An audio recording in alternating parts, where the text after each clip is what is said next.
Olá, vamos começar? Hoje a gente vai mergulhar de cabeça numa daquelas perguntas, sabe, aquelas que definem a existência humana. Como é que nós, seres finitos, tão limitados, podemos sequer começar a conhecer um Deus que é infinito? É uma pergunta que ecoa através dos séculos e é justamente a resposta que a teologia cristã nos dá que a gente vai explorar agora.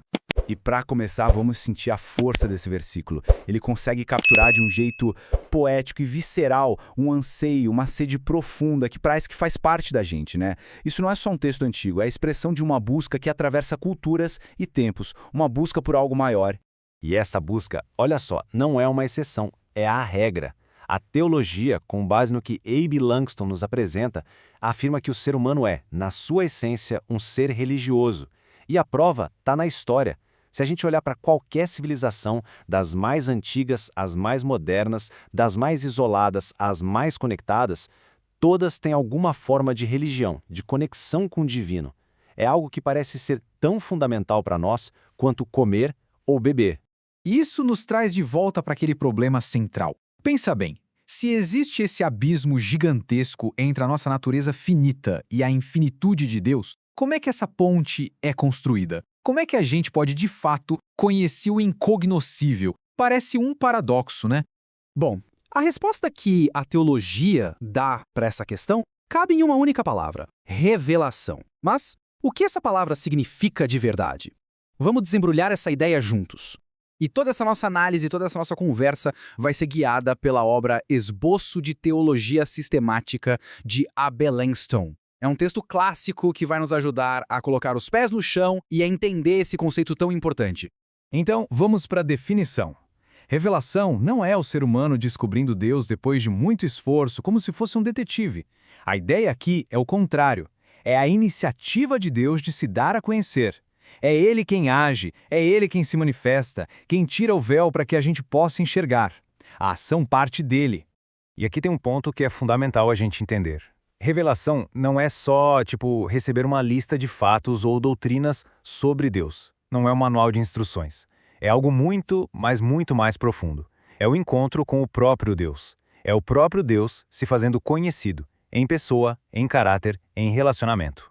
Ok, então se a revelação é Deus se manifestando, como é que isso acontece na prática, no mundo real? A resposta está numa combinação super interessante de atos e palavras.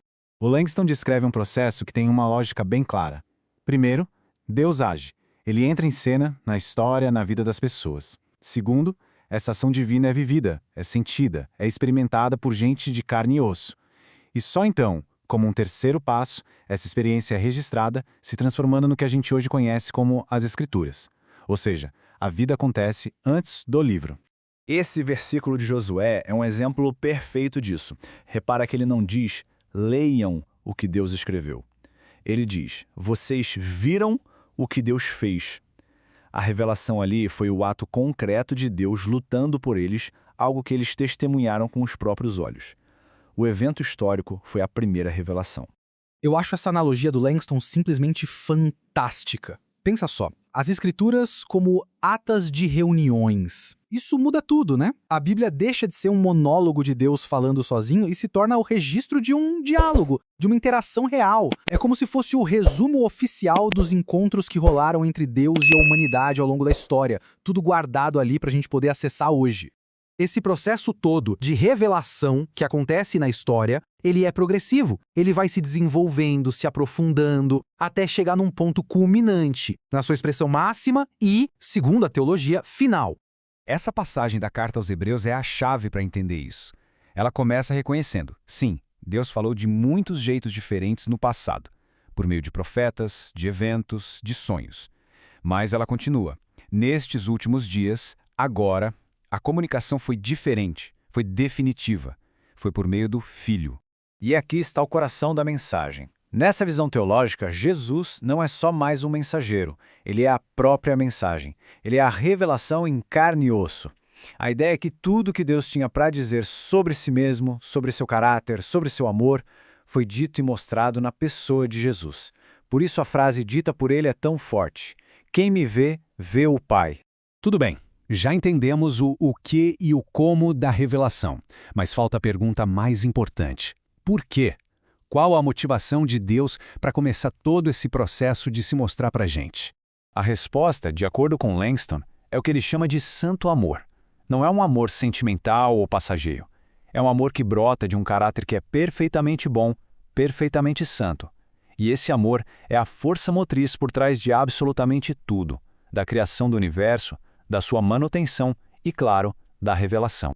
E esse amor divino, vamos analisar um pouco mais. Ele é descrito como tendo dois elementos que andam juntos. Primeiro, um impulso de se doar, de se entregar, de dar de si mesmo. E segundo, um desejo de possuir, mas não no sentido de controle, no sentido de ter perto, de trazer para uma união de comunhão, de intimidade.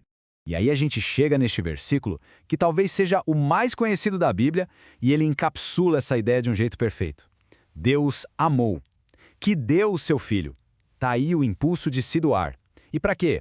Para que tenha a vida eterna. Tá aí o desejo de possuir em comunhão. Os dois lados desse amor santo estão brilhando nesse versículo. Então, vamos juntar as peças. Se temos um Deus que se revela, não porque precisa, mas por causa de um amor profundo que busca essa comunhão, qual seria a consequência lógica disso tudo para nós? A conclusão teológica é linda. O nosso amor a Deus não é o ponto de partida. Ele é uma resposta. É a consequência natural de experimentar a revelação do amor de Deus por nós.